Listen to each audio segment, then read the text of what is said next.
right, welcome everybody to today's session. Just to remind you guys, attendees are muted, so the only way you can communicate back and forth with us or the panelists is using the question function on the drop-down menu on the right side of your screen. Please make sure you're sending in your questions throughout the panel's discussions today. We'll be pulling questions and we'll do about 15 minutes at the end for Q&A. And don't forget, the more you participate throughout the discussion, the more you're entered to win a gift card for today's session. We will go ahead and get started here in just a second. I'm going to let everybody finish signing in.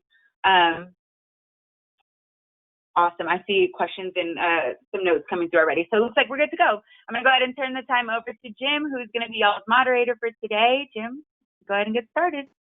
Hey, folks. Thanks, Jasmine. Welcome to our panel and discussion around utilizing prevention and diversion, supporting veterans in their recovery and ending their housing crisis. Next slide. Just want to give a quick introduction for folks so you know who's here. So my name is Jim Yates. I'm a senior consultant at the Technical Assistance Collaborative.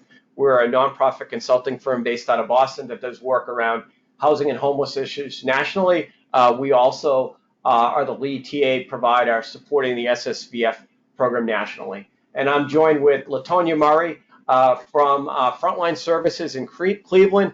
Their organization has done an amazing amount of work around diversion practice, both for veterans as well as more broadly in the community in Cleveland. And she's here to share her experience and wisdom and expertise around this emerging topic. Also joined by Johanna Shane from the Arizona Housing Coalition, and they're going to really focus in on their innovative work providing flexible funding to divert and prevent veterans from becoming homeless throughout the state. And so I know we are very short in terms of time, so we'll get started. I'm going to spend a moment of time, next slide, just providing a little bit around SSVF's rapid resolution practice and around the efforts nationally supporting SSVF providers in standing up this practice and supporting their efforts. So as folks know or may know in terms of their communication and connection with SSVF, each program is responsible for providing this practice within their menu of services to help support veterans immediately at entry into homelessness and supporting and working with problem-solving connections and conversations to connect with them with family or friends and end their housing crisis using a strengths-based approach. Again, rapid rehousing is system level, so really thinking through SSVF connecting at different parts of their emergency response system, connecting with veterans as quickly as possible, meeting them where they're at, and having that engagement. Next. So really, here are some key pieces, and LaTonya's going to delve a little deeper, but really the intervention is focusing on the power and strength of the veteran themselves to regain control, really thinking through in a very open, building trust initially with that veteran and supporting that kind of open-ended trust-building conversation around connections with or reconnecting with their community connections or family or partners or friends. Really looking at training and supporting staff to build skills around listening and validating and slowing that conversation down. Ability to kind of pivot as those conversations go. I know one of the emerging practices is possibly doing that from a team approach. Or utilizing veterans as peers as part of that conversation to think about what works well. Certainly, it's client or veteran focused and veteran centered around their choice and around articulating and supporting their needs.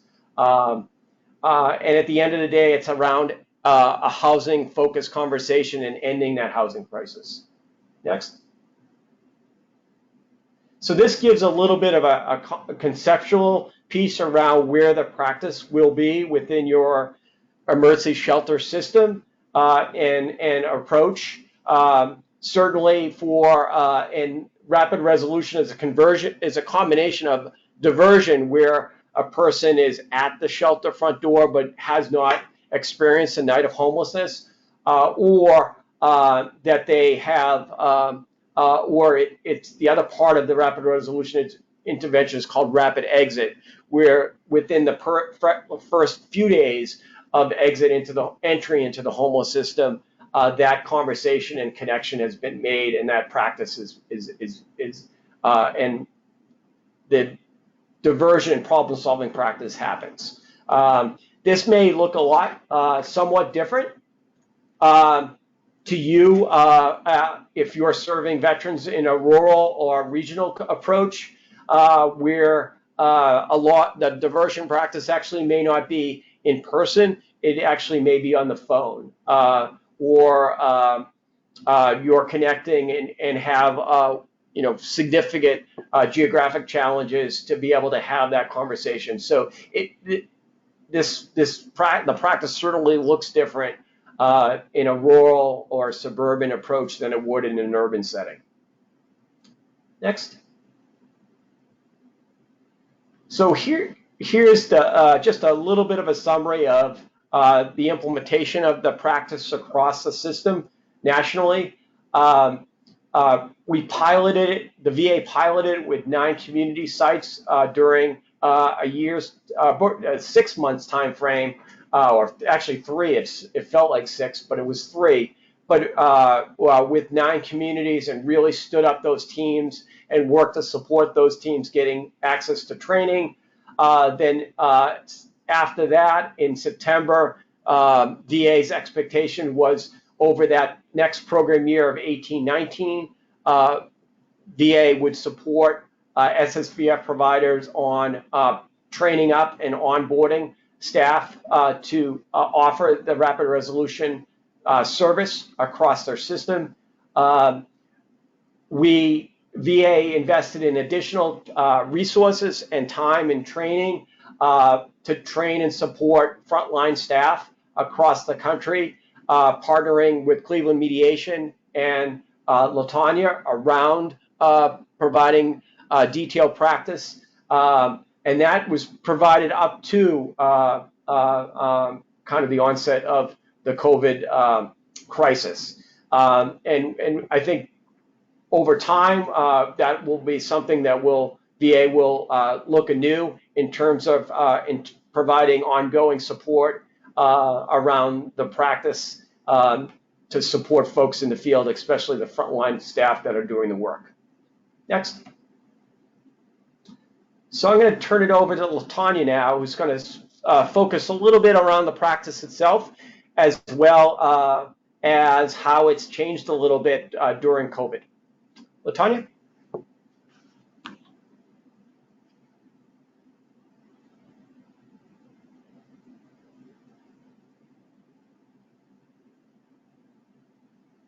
LaTanya? Okay, I'm sorry. I did not unmute myself.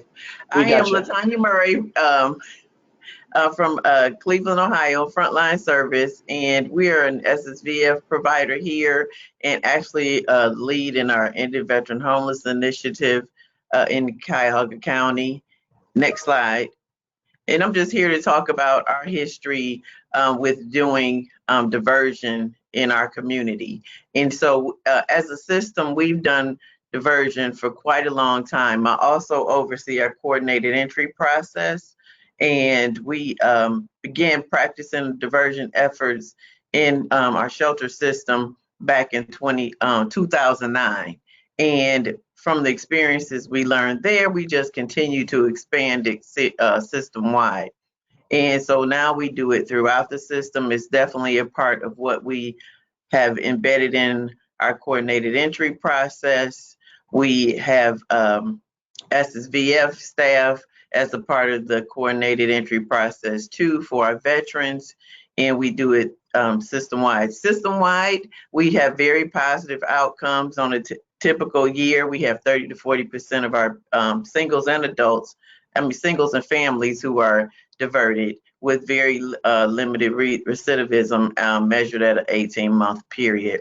So we start the diversion conversation at the front door of our system. In the past, it was face-to-face. We were able to slow down that crisis anxiety by just trying to make the person or family member relaxed and provide them coffee, water, whatever it took for the person to just feel comfortable and breathe for a second, and then begin a conversation about potential options that they may have as opposed to entering the shelter system.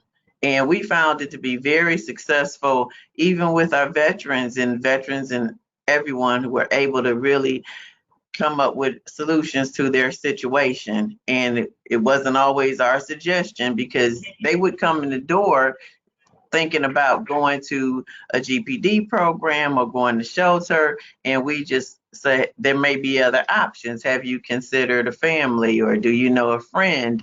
And when they really took a step back, we often found that they were able to find another alternative to that. So now we had to translate to our COVID practices during COVID. We're no longer seeing people face to face at coordinated entry. We're doing a phone system. We're actually setting up more of a call center process, given that winter is about to be upon us, and we're not sure what the pandemic will bring us. So we're still not doing face to face, and so we had to transition and learn how to do that conversation by phone, and it was quite different for all of us, since we're very hands-on and often we're seeing people and relaxing people by coffee or water. So we had to just change our practices and really adjust to what was before us, and we have begun to do a great job. All of that. Next slide, please.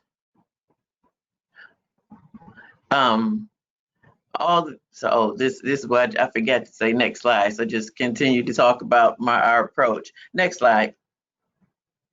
All of that while we were also doing EHA. So we were doing EHA for people who are already in the shelters. So we were talking to them about ways to get out of shelter, and then began using the hotel approach. And of course, the word got out quickly that this SSVF provider was putting people in hotels.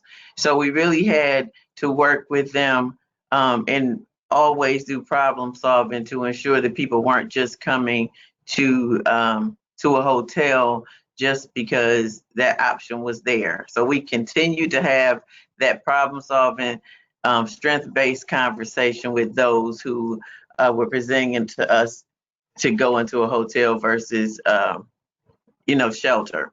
And so we have actually worked closely with our other system providers because oftentimes people knew that they could just get food, or if they had an opportunity to get food or something, they could go to a family member. And so we utilized some gift cards that were given to the coordinated entry staff as opposed to SSVF staff. We were able to just utilize some of that as well to assist. And then later on, we would go and get food for the family or whomever we were working with to assist in their way to stay outside the shelter. So also as a system, Cuyahoga County was deconcentrating their shelters. So that's why there was an availability of the gift cards, if that makes sense.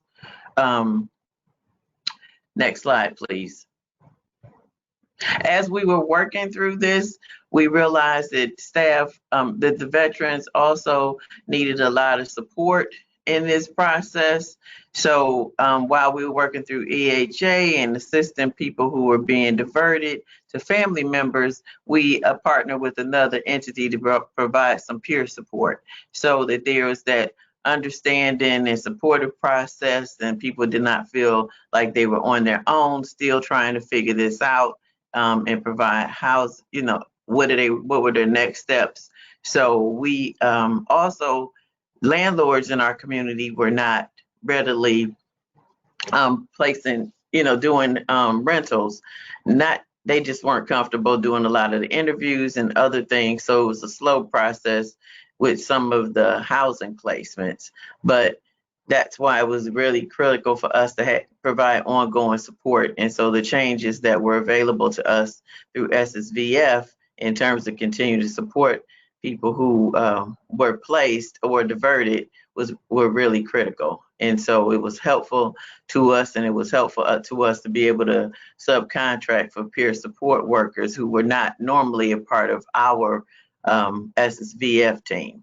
So that was helpful to us. We also learned too that there was a surge of women who were coming into our system in search of shelter, and families, female house-led households that we hadn't experienced before. So all of this was quite different for us, when it was primarily because the word was out with EHA in the hotel placement. And so it just enabled us to just expand the services that we were providing.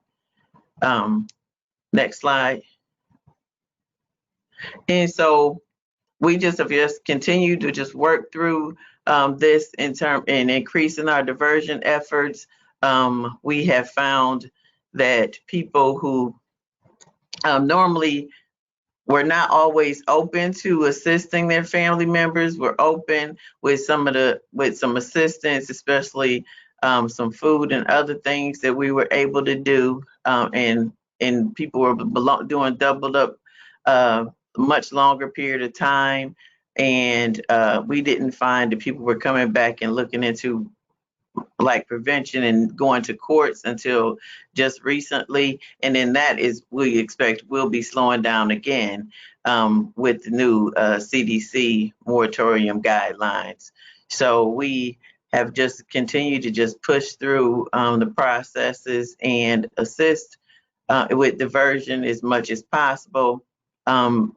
We found that people really are in this time more apt to contact our SSVF team, who are embedded in coordinated entry, than even before. We found people were basically always just seeking to go to shelter or what other assistance SSVF could provide them, but now they are looking at ways in which to be creative in finding options. People don't want to go to shelter, so they're asking, openly asking for a different alternative, openly asking for a conversation and how people could provide assistance.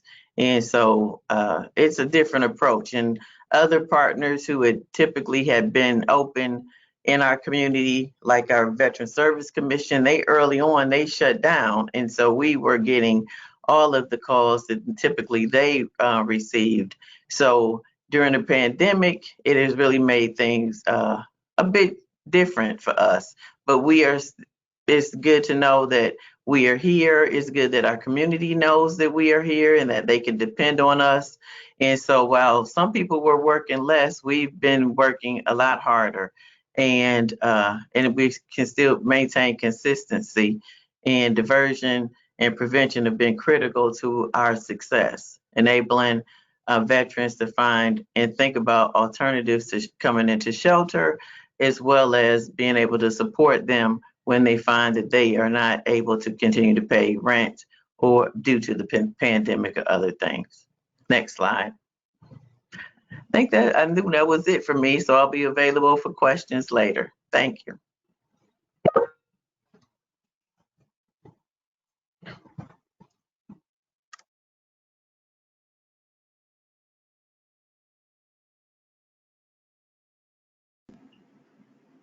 Thanks, LaTanya. Now I'm going to turn it over to Shane and Joanne to talk their program. Joanna, excuse me.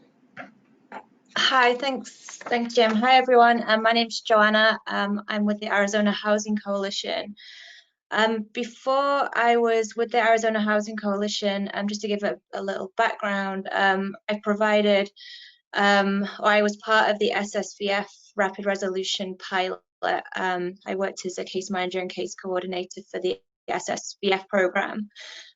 What Shane and I are going to focus on today is how Arizona has built capacity for diversion and rapid resolution in the rural areas of the state, and also how flexible funding has assisted with our efforts around diversion, eviction prevention, and filling gaps within our community.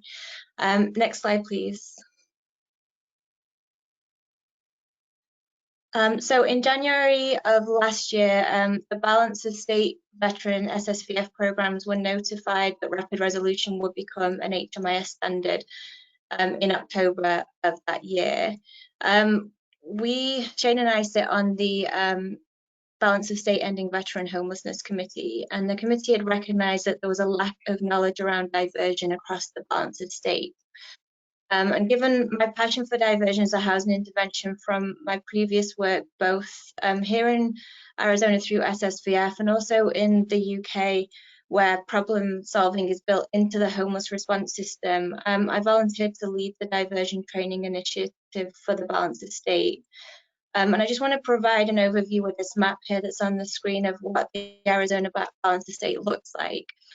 So in Arizona, we're comprised of 3 COCs, which is the Phoenix Continuum of Care, the Tusa Pima Continuum of Care, and then the balance of state is made up of all of these other 13 counties outside of Maricopa and Pima County. So we're a huge geographical area, and there's a lot of diversity. So what the committee wanted to do was build training capacity for diversion that wasn't just a one-off training, but that provided diversion technical assistance and scope for ongoing trainings and refresher trainings within communities ongoing. And it also planned to extend out across other sectors eventually, including the behavioral health sector, and eventually be a statewide diversion training platform, not just for SSVF, but for the whole community focused on ending homelessness. Next slide, please. So this is an overview of what the diversion initiative looked like. So we had 3 phases of the initiative targeted at those counties with the highest proportion of veterans experiencing homelessness within the balance of state. And the first phase was community meetings targeted at gauging interest in train activity. So we were trying to find interested diversion champions, I guess, and people who are interested in providing trainings across the balance of state ongoing. And also, more importantly, in understanding where communities were at that time in understanding and using diversion. Once we'd done that, the next phase was creating a diversion curriculum and completing the diversion trainings plus train the trainer sessions. Next slide, please. So the first phase, the community meetings, were really actually a great part of this initiative, because what we wanted to do was really understand where services staff and leadership were in understanding diversion and accepting the VA's push for diversion through rapid resolution.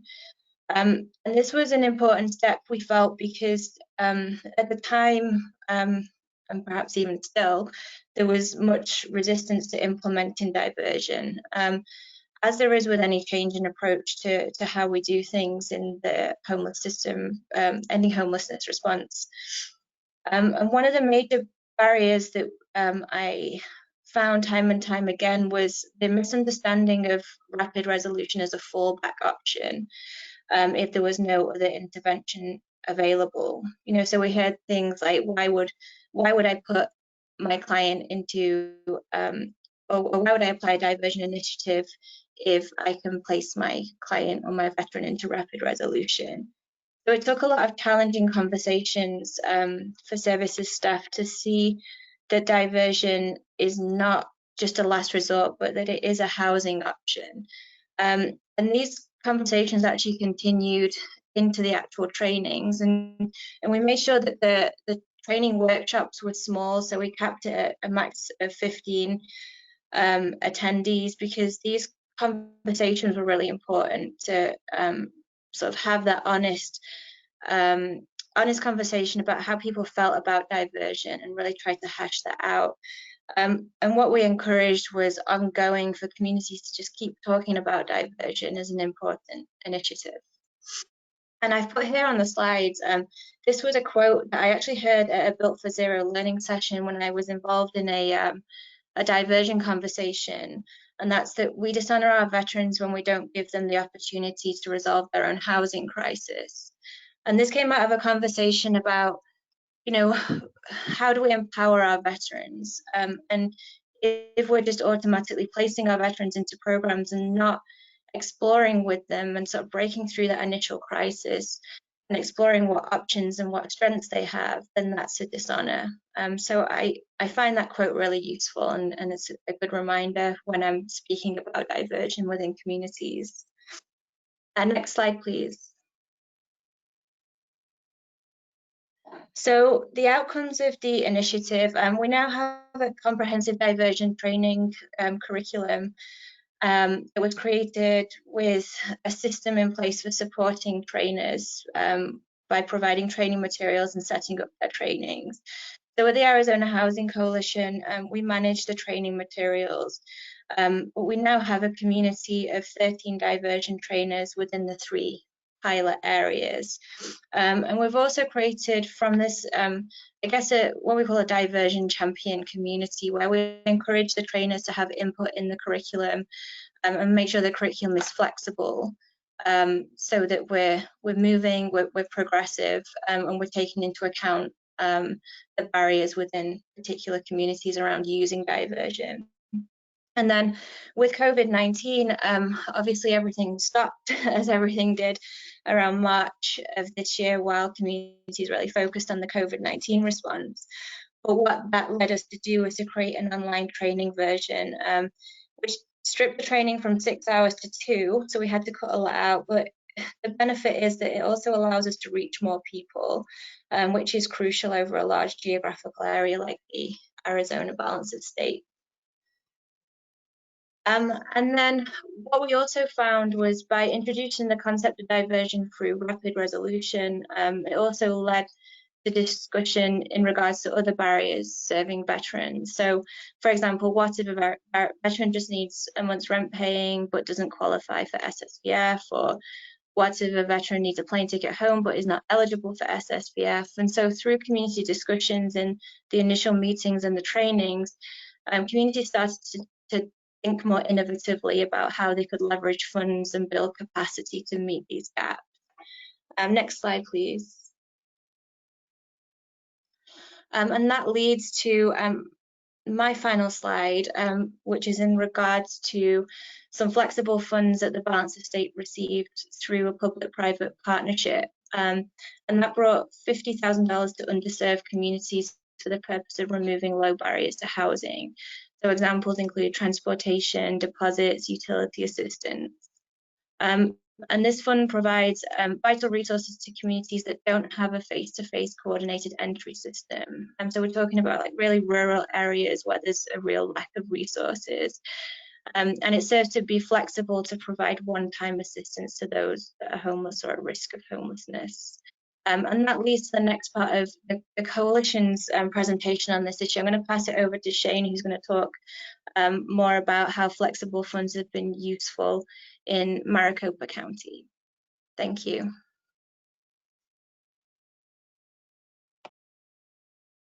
Thanks, Johanna. Shane?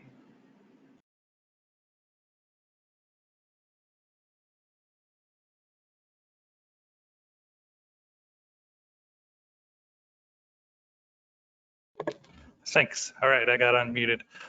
So thanks. I'm Shane. I'm with the Housing Coalition. I've been there for about 9 years. I'm the Chief Programs Officer, and I also oversee the Arizona Veterans Stand Down Alliance. We have stand down events for those of you that are familiar with those in almost every county in our state, and we reach, I think, about 90% of our homeless and at-risk veteran population through those events in the state. So just thank you all for being there. for being here, and I'm just going to run through a few things that we've tried and I think had some success with as far as flex funds. If you want to go to the next slide. So the first and key component was having a relationship with Community Solutions. For those of you that aren't involved with them, it's been really helpful for Maricopa County for years now, and we have a great working relationship with them, and they reach out to us from time to time just based on the work that we've done with veterans and some of the successes we've had with the homeless veteran community. And so I guess it was Quicken Loans initially that reached out and said that they had some money and they wanted to have a real impact in communities that are doing good work with vets. And it got narrowed down to eventually, I believe, Maricopa County and Phoenix and then Jacksonville. And it was $250,000 initially, but let me go through these. I'll try and stay in order with these slides. So obviously the problem is we have a lot of housing subsidy resources, but a lack of units. And I think that that's a very common issue throughout the country. And then a lot of times, even if you find a unit, those moving costs or documentation fees or, application fees, all of those different little things, those gaps exist in the community and there's no way to fund those things. And sometimes, those application fees can be as small as $25 or $35, and that can be a barrier to getting a veteran into housing, which is just kind of absurd in my opinion. But, like our solution was to set aside flex funds, find that money, and then, do strategy sessions, talk about how we can best utilize this money. And so let's go to the next slide. I'll talk about some of the parameters that we put in here. So the first round was 100,000, and then the second round was 150. Obviously, they brought it to the community, to the COC, and they said, who can administer this money? And we're a really small organization, staff of 6, and we've kind of built a reputation of being nimble and gotten a lot of, I guess, administrative work that's come our way just in terms of how quickly we can turn things around. And that's something I'm really proud of because, a lot of government agencies are doing really good work, but speed is not always their strong suit to, I don't know, that's kind of an understatement. But so with flex funds, I think we were an obvious choice in our community to be able to turn that money around really quick. And so a lot of times we'll get requests in and we're able to turn around in, an hour or two, depending on the sense of urgency. And so I think it's been a really good fit for us. And, we do collect some admin on that, but for the most part, it's just about being able to get that money into the community as quickly as possible and fill those gaps that exist. So next slide. So the pilot, let's talk just about lessons learned. So initially we did have a slow start on getting the funds just in terms of getting requests. And I think that there's always kind of a learning curve and just in terms of getting information out to the community that these funds are available. And so we tried to just kind of broadcast that far and wide, but it just takes a little while for that sometimes to get to case managers and for them to realize the kind of the parameters of the program and what's available. And so we really wanted to focus on deposits, eviction judgments. Those were kind of our biggest barriers. We wanted it to be, for actively homeless as a priority. And so we took, I'll break down how the money eventually got spent in these next few slides, but veterans that needed a higher level of care had access to funds to immediately put them into local health provider and closing the gap on the program specific and eligible expenses like holding fees and eviction judgments, all of these things that I've been saying. So we put a cap on the amount per veteran that could be spent. And I think that needs to be determined within your community. Obviously, preventing eviction prevention is one of those bigger expenses if they've been behind on rent and if the case manager hasn't been paying very close attention and this has been going on for a while, sometimes those stack up pretty quick. But really deposits was a big one, and you have to cap those as well because those can get out of control. But we were able to help a large number of veterans with, by a lot of people's standards, 100,000 isn't a huge investment in a community the size of Phoenix, but it was able to help quite a few veterans. Next slide, please. So here's just the breakdown of how we spent the money. And obviously housing placements are a priority. We always want to have a housing outcome at the end of whatever money we're investing. Like that's just kind of an imperative. We do a lot of bridge housing for the state VA and coordinate that. And you know, like for a while we were just bridging people, and it would be sometimes for months at a time, and it's just expensive and it's not really a sustainable approach. And so over the years we've whittled that down to, you know, this is a 1 week intervention and there needs to be a housing outcome at the back end. And I think that we've been able to decrease the bridge funding expenditures, but also just have much better outcomes as a result. But getting back to this flex fund, you can see where the money went and how it was utilized. Next slide.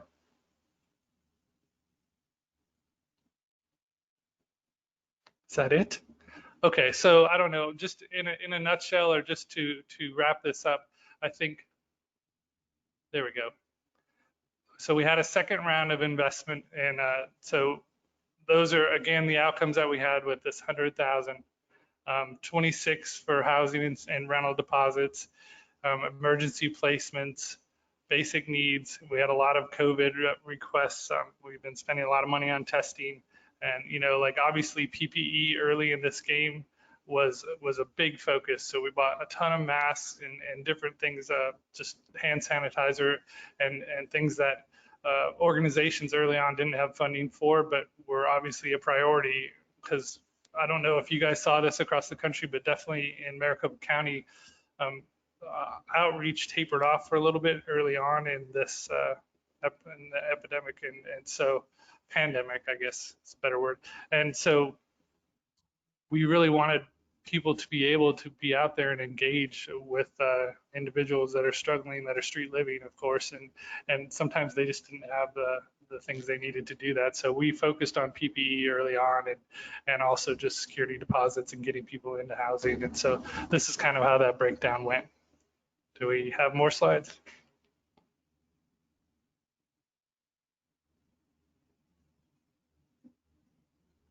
All right, so now I'll wrap up. So I think my key takeaways for flex funding is, if you're able to secure the funding, set the parameters early, make sure you put caps on what the max is per client, make sure that you put very clearly what you want this money to be spent on. So obviously, like, the biggest thing that you don't want to overlap services. So if this money is available through SSVF, or if it's available through ESG, we don't want to duplicate any of those efforts. We want this to be kind of a last ditch. There is no resource to provide this money for this client to get them into housing. And so that was our priority, is always double checking. And you know, like, case managers are busy, and a lot of times if they know that there's a pot of money, they might come directly to you first if they know that it's there and they know that you can turn it around quickly. So we really wanted to make sure that those parameters were set and that everyone understood that. And when we would get a request, we would circle back with the case manager and say, are you sure? Did you double check with SSB or SSVF? Are they eligible for ESG? All of those different, whatever money is available for that specific request in the community, we made sure that they had exhausted all those resources. And then we went ahead and approved the request. So I think that's the key, is setting those parameters, setting caps, and making sure that you're filling a gap that truly exists in the community. And I think we've had some success with that, and we're hoping to continue to try and acquire funds in this manner to continue to fill those gaps, because, like I said, it's just a huge shame if a small amount of money is preventing a veteran from, you know, ending their street living time and getting into housing and being safe, and where we can wrap them up in services and work on everything else. So thanks for being here. Appreciate your time, and I guess we are ready for Q&A.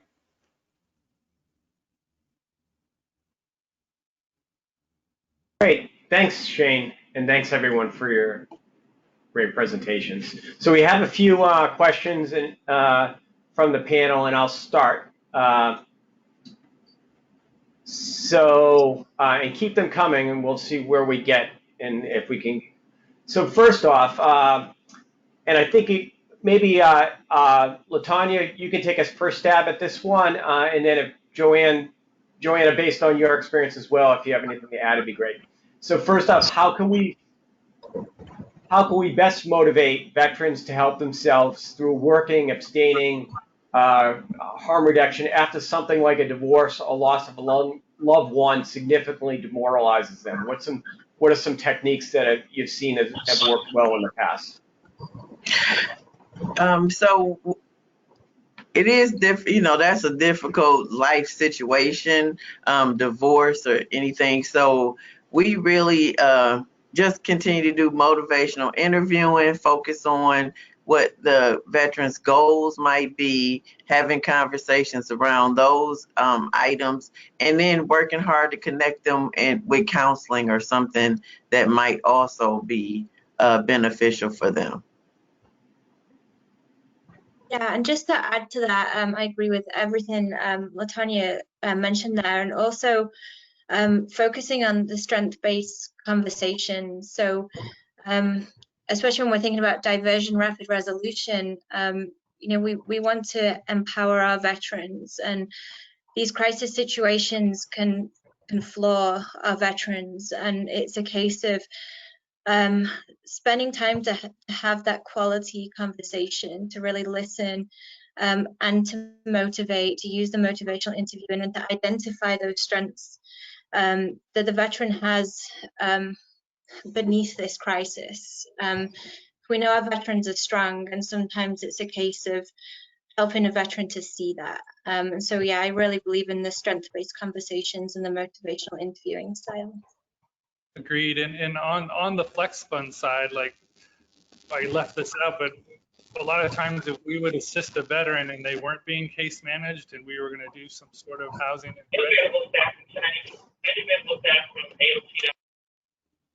we would make sure, or we would ask that and request that a case manager get involved with this veteran. And I think that support system, like a lot of times if a veteran feels alone, there can be kind of a desperation. And I think case management can really help turn that around and show them their options and really get their veterans forward. Anyone from Ask 1010, please. Asking 1010.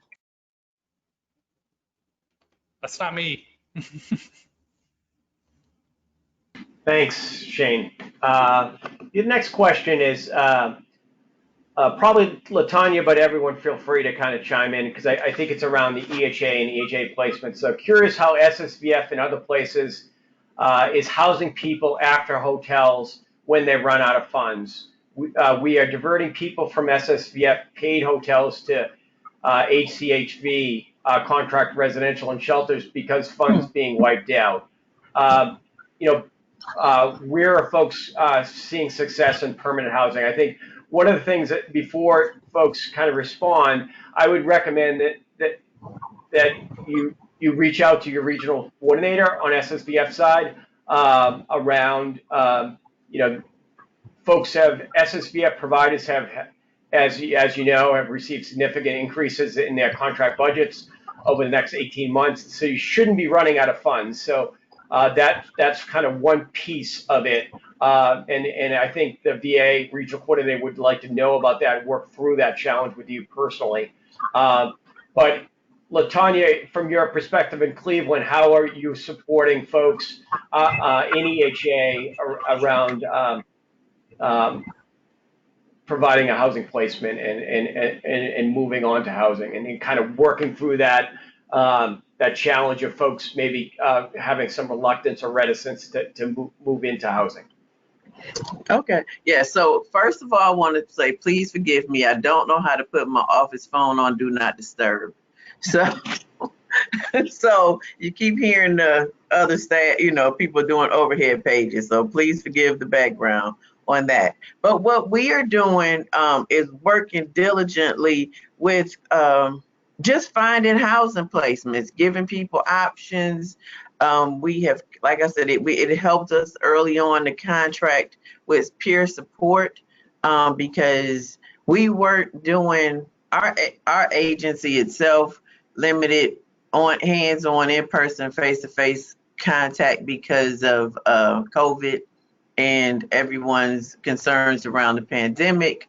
So we had to change our service delivery delivery dramatically. And so then as we loosened back up and started doing more face-to-face, we just continue to support that whole housing placement process. Given the people that we were putting in EHA were pretty shelter resistant anyway, and so they were also ready, open to looking for different housing options, did not want to return to the street and really wanting to find their own place. So we just continue to support them, and so it's been slow, as I said, and during my presentation, the housing pool seemed to shrink a bit during the pandemic, and so we didn't have as many available options. But we're picking up the pace again and getting more landlords involved,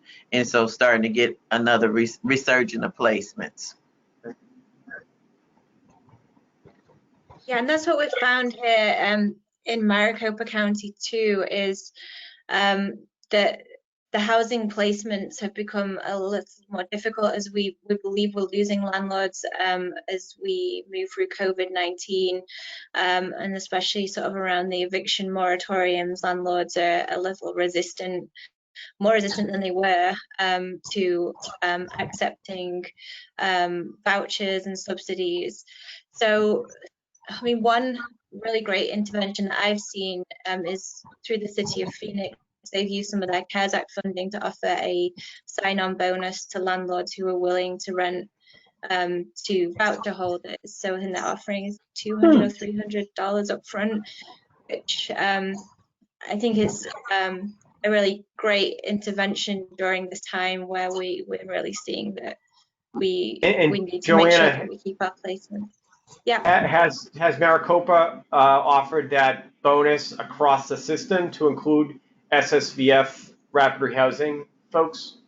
No, it's just about Section 8 vouchers as of now, but there has been asks of the community to include that. I know one of our largest family services has made the case that it's very difficult right now to find rapid rehousing landlords, and so they've asked if the city would consider extending. Yeah, I think that's a conversation to encourage at every level, in every community around those bonuses. ESG CV dollars, the CARES Act dollars, there is additional eligible activities. So one of those categories is landlord incentives. So as the community has those conversations, having veterans at the table, I think it's unclear right now, and I think HUD needs to provide further guidance around whether ESG CV you can use those dollars for bonuses with other programs like SSVF or permanent supportive housing. But if they do get past that kind of regulatory barrier, that would be great to have, because having some equity and a balanced playing field across different programs, I think, is really important. So certain rapid rehousing programs like SSVF, may be at a disadvantage if there isn't a balanced approach. Anything else to add on that, Shane? Nope, I think you guys covered it. Yep. So next was a question from LaTanya.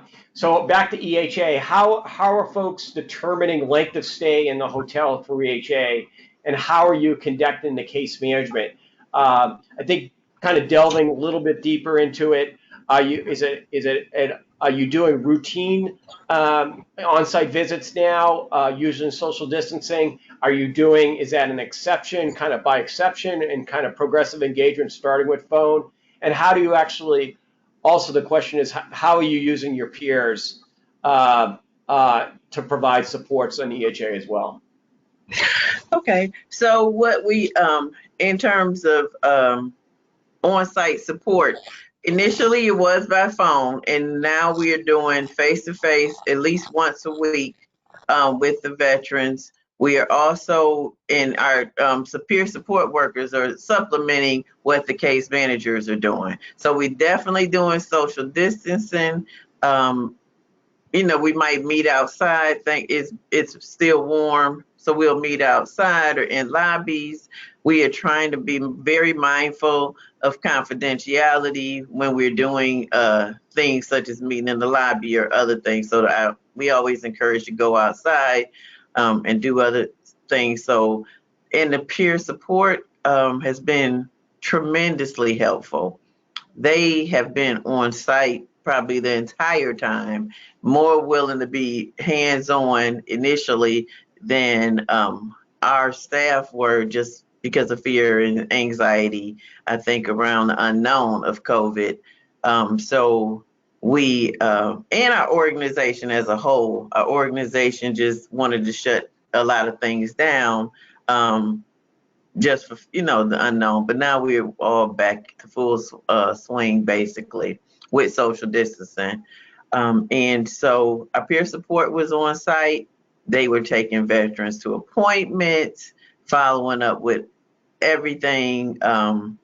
They relate to veterans probably in a very great way. They would provide the support that, with a lot of the people that we were having difficulties with really engaging and involving in the services, assisting with that housing for some of our veterans who have been homeless for a very long time and resistant to housing.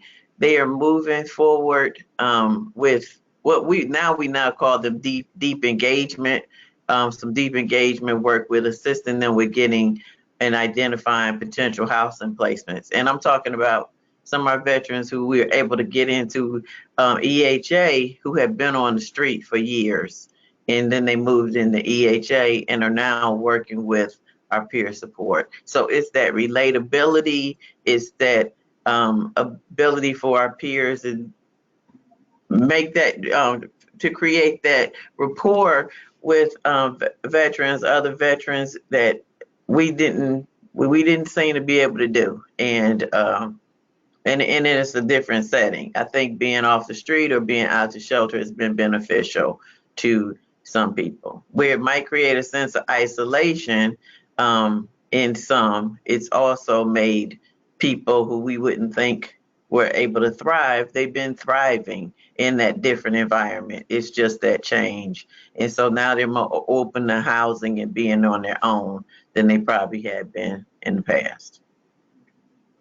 Yeah, I would second that in terms of the peer support navigator model. I mean, we've been at that for a long time in Phoenix, and it's just a critical component. You know, obviously a lot of the veterans that we're serving are Vietnam era, and a lot of them may have had a difficult experience with the VA back in the day and just very resistant to services from the VA. And that peer model of just someone with lived experience coming alongside them and really building that rapport, like Latanya was saying, and getting them to trust them is the only way that we got so many of our veterans, that some of them were homeless for decades, you know, into housing. And then you move them into housing, and you go back the next day and all of their furniture is in the front yard because they can't sleep inside because it's been so long, and the navigator just handles those things and is with them every day and checking in with the landlord. And it's just such a critical piece in terms of housing retention. We would throw housing parties, you know, like and have their apartment furnished and have the community be there to welcome them home so they feel welcome. You know, like moving indoors can be so isolating. So there's so many pieces to the puzzle, like Latanya was saying, but I think navigation is a critical piece. Latanya, sure, go ahead, Joanne. Yeah, I just want to add what Latanya was describing there. I think is sort of a real positive that's come out of COVID-19 is the additional funds that SSVF has received to help more veterans, and the widening of the parameters to allow SSVF to place veterans into EHA where perhaps they couldn't before, is allowing programs to serve more veterans. I think SSVF here in Phoenix, and it sounds like around the country, are doing a really great job at utilizing these new opportunities to help those veterans, especially those ones that have been on the streets for a long time. Latanya, how did you select your peer supports? How did you identify good candidates to fill those roles? And are they folks with lived experience? Are they folks with that are veterans? On the SSVS side, what were you looking at in terms of building that trust when finding good candidates? So when we ventured to do this, we also it was during COVID, during everything. We actually also had a hiring freeze, so we subcontracted with a partner agency that has they do a lot of outreach, and so most of their staff were just part-time workers, and so we were able to supplement them. So primarily it's people with lived experience, and some are also veterans. So it's a combination, Yes, and the great. whole, so that's what we did. And that gives you the flexibility of kind of tailoring and assigning, a good match too, to a peer. Exactly. We took Somebody advantage. really identifies as a vet. Yeah. We took advantage of the whole change in operations and just tried something that we, thought might be beneficial that we wanted to do before. So. Sorry, Shane?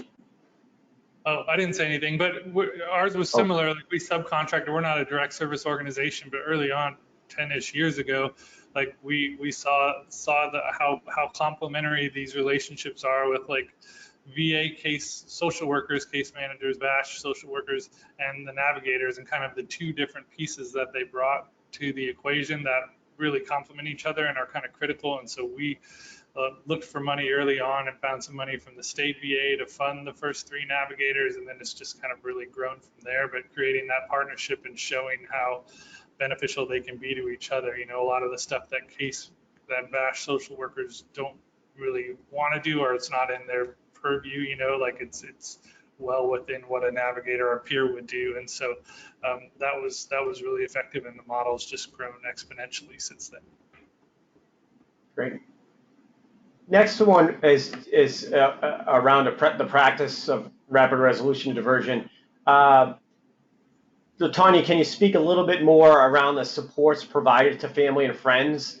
You mentioned groceries, you mentioned peer supports. We've kind of handled the peer supports, but what are those kind of services that you can kind of knit into your engagement to support not just the veteran themselves, but also the family in terms of that mediation? So what so as you mentioned, in terms of mediation, we have detailed conversations between the veteran and that support, whatever if it's family or friends, about what is needed to make the partnership successful, and really identifying where we can help them directly or either refer them and assist them with getting other community support. So we did have a very long, drawn out conversation to really identify everything that is needed and how all the parties can work together to access services or support services. If it's finance or other things from us that we can assist with, that's what we will do. If we're not able to do it, how can we link you with another entity that can assist with it? Do we have another partner that we can just call up on the phone and do a warm handoff directly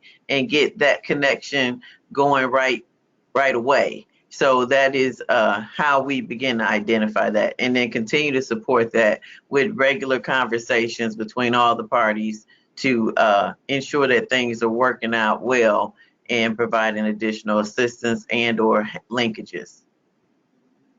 Great. So the next question is around kind of program design. It actually comes from Chicago.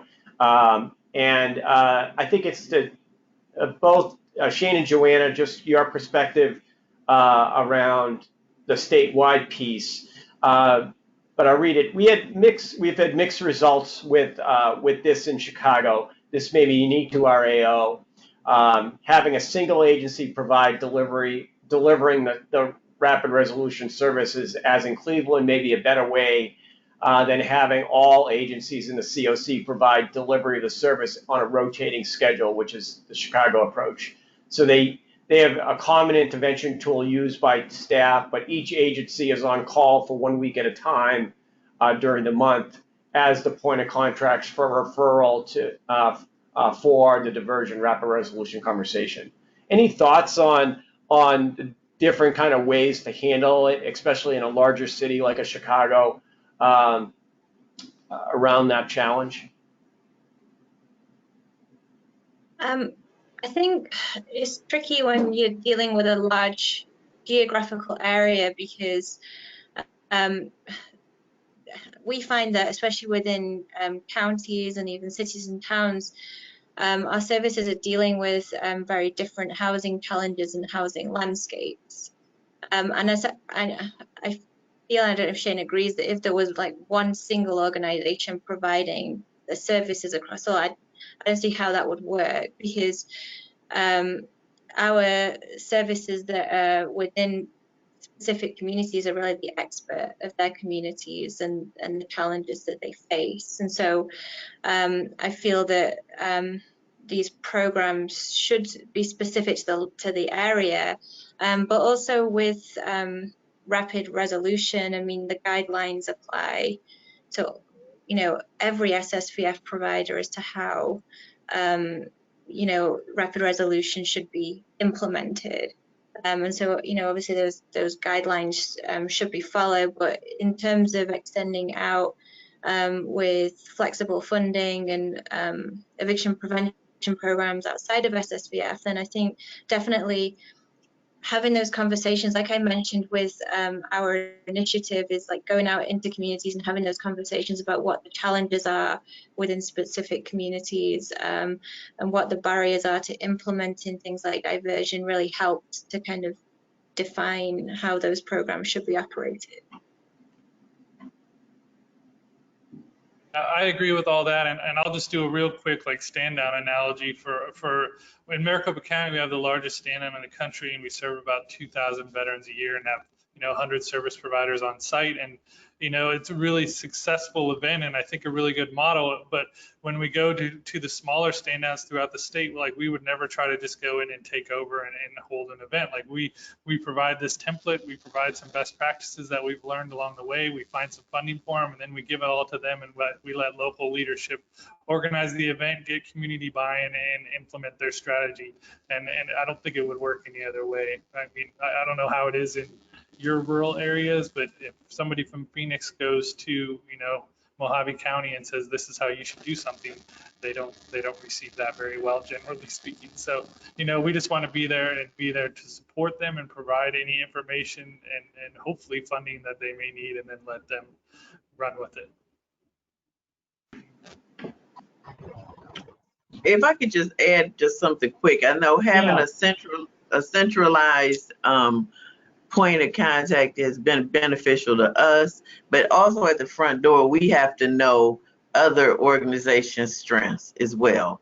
And so we do identify other providers and even other SSVF providers and link veterans with them. So I think in our model, it's just been beneficial to us, but it also means that person taking a call has to be savvy and has to know the strengths of other entities as well in order to refer them.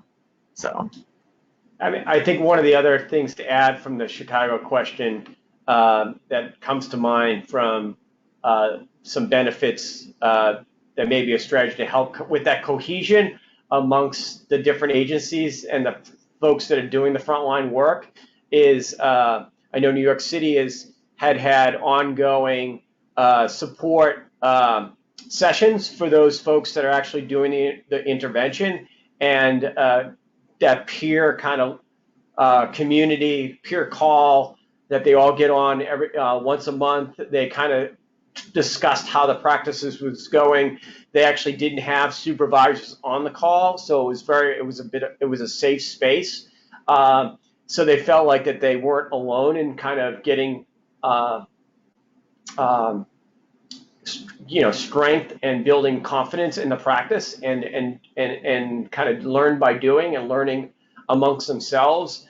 So that really paid some dividends in New York in terms of building kind of a strength-based team across the different agencies, and they supported each other in the as they learned how to do the practice. Why don't we go to the next question? So next is, may seem simple, but how do you help people, veterans, articulate their needs? What techniques are you using? Conversation starters. For someone in crisis who can't articulate their own needs, how are you helping without assuming too much? It's a really essential question in the practice itself of building that trust and listening. LaTanya, Joanna?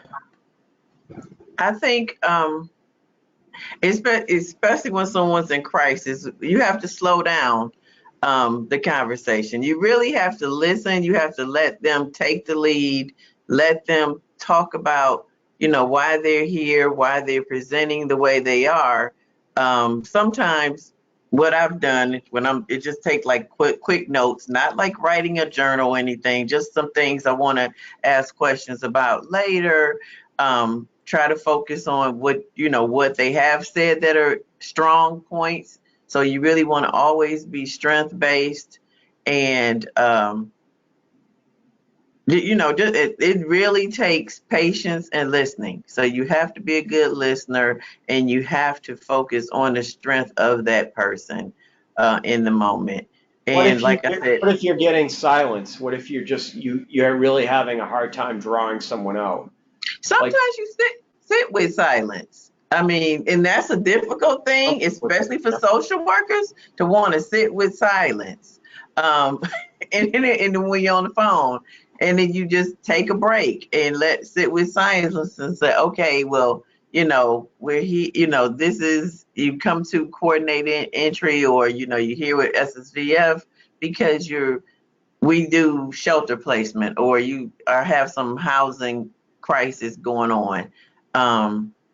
What can I do? How can I help? If it's not housing, is there anybody I can help you call? So it's basic stuff. So you have to kind of work through some of those questions. And you don't get those questions without being able to listen a bit. So somebody, if they're calling you, it's about a housing crisis. And if they're silent, you go back to that question. Joanna, you seem to have anything to add? Yeah, definitely. I think this is where like the conversation really comes into it. And I think two major factors to add here, or skills to add, is the rapport building and the empathy. So I think going into a conversation with a veteran in crisis, empathy is key.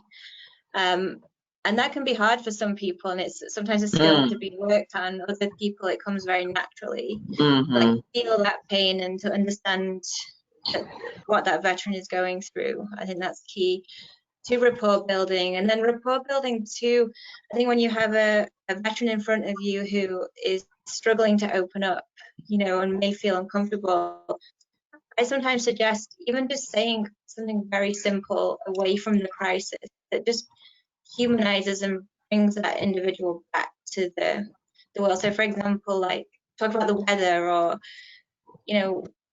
are the kids in school today? Just something very, very simple, just to take away from that crisis for a minute and to just try and build a connection. Or something personal. I know this is controversial, but when I was doing case management and I had a difficult client, sometimes I would open up something about myself just to kind of build that connection with the client, so that you're being vulnerable, and it helps them to be vulnerable. So yeah, that's just some ideas that I have. But yeah, I love these conversations as to how you can work with an individual and humanize the conversation and build the respect and build the empathy. Yeah, in New York City, they actually pair and they have the conversation with two folks, a case manager and a peer, a veteran. And they've had some success using that rapport building amongst veteran and veterans just experience. So having just about like, where did you do boot camp? Or where were you deployed? Those types of kind of commonalities. Oh yeah, no, I did it here, you did it there. Those types of, feeling the same experiences can if you have that connection, can kind of break silence or build that trust. Yeah, I agree. I think that the peer support model is key in the diversion and rapid resolution, or even just the homeless assessment tool. Sometimes having a peer there like really helps to build that bridge. Or it's like you have pause and maybe you say, well, let's talk tomorrow. Maybe you can go out with, Joe and get a cup of coffee, and just slow it down. Looks like they want us to wrap this one up, but I just want to thank everyone for being here, and please feel free to out to Johanna and me specifically for any questions on anything we covered, and we do have a upcoming virtual conference as well in November with Matthew Desmond as the keynote, for like really focused on eviction prevention as we head into this eviction moratorium. And so feel free to join us for that as well. Thanks so much. Yep. Thanks everyone. Have a great day. All right. Thank you. Thanks everyone for your remarks and your conversation. I got out of, I could have talked for hours on this topic. Thanks so much. Thanks for having us. Bye-bye. Thank you.